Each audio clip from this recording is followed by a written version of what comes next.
Hi friends, welcome to Latha's terrace garden. புதினா செடி நல்லா செழிப்பாக வளரத்துக்கு சில டிப்ஸ் நான் இப்போ சொல்கிறேன் ஃப்ரெண்ட்ஸ். இதை தான் நான் ஃபாலோ பண்ணிகிட்ருக்கேன்.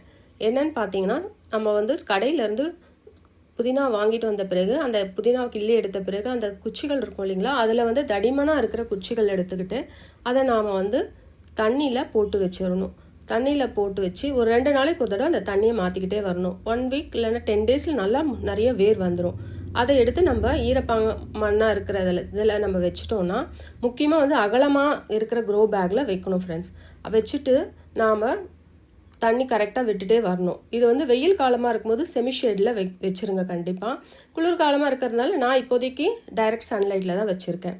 இதை நம்ம கொஞ்சம் வளர்ந்ததுக்கப்புறம் மேலே பக்கமாக இருக்கிற அந்த இலைகளை நம்ம கிள்ளி விட்டுட்டே இருக்கணும். அப்போ தான் தொடர்ந்து நல்ல பக்க கிளைகள் நிறைய செழிப்பாக இலைகள் வர ஆரம்பிக்கும்.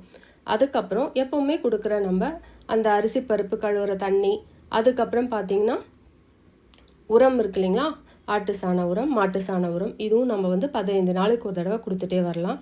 இதை தவிர பார்த்திங்கன்னா மீன் அமில கரைசல், பஞ்சகாவியா இல்லைன்னா வாழைப்பழ அமில கரைசல், இது மண்ணுக்கும் கொடுக்கலாம், நீங்கள் செடிகள் மேலே தெளிச்சிட்டும் வரலாம். இதுக்கப்புறம் பார்த்திங்கன்னா முக்கியமான ஒரு டிப்ஸ் பார்த்திங்கன்னா, நம்மளுடைய அந்த டீ தூளும் சோயா மீல் மேக்கர் இருக்கு இல்லையா, இது ரெண்டையும் நல்லா மிக்சியில் போட்டு பொடி பண்ணி எடுத்துகிட்டு அதை 3 to 4 days தண்ணியில் ஃபெர்மெண்ட் பண்ணிவிட்டு அந்த தண்ணியை எடுத்து 1:5 ரேஷியோவில், அதாவது 1:5 மடங்கு தண்ணியில் டைல்யூட் பண்ணிவிட்டு அந்த தண்ணியை வாரத்துக்கு 2 நாள் கொடுத்துட்டு வாங்க. கொடுத்துட்டு வந்தீங்கன்னா, தொடர்ந்து கொடுத்துட்டு வந்தீங்கன்னா உங்களுடைய செடிகள் நல்ல செழிப்பாக வளரும். முக்கியமான டிப்ஸ், எப்போவுமே கொஞ்சம் வளர வளர நாம் அந்த செடி மேலே இருக்கிற இலைகளை நாம் எடுத்து பறித்து சமையலுக்கு பயன்படுத்திக்கிட்டே வந்துடணும். அப்போ தான் நம்ம பறிக்க தான் நிறைய பக்க கிளைகள் நல்லா வளர ஆரம்பிக்கும். இதே மாதிரி நல்லா வளர்ந்து கொஞ்ச நாள் ஆனால் 2-3 months ஆயிடுச்சுன்னா ஃபுல்லாகவே கட் பண்ணிவிட்டு மண்ணை கொஞ்சம் கிளறி விட்டு உரம் போட்டு விட்டிங்கன்னா அந்த வேர் பிடிச்சிருக்கிறதுல மறுபடியும் புது தளிர்கள் வர ஆரம்பிக்கும்.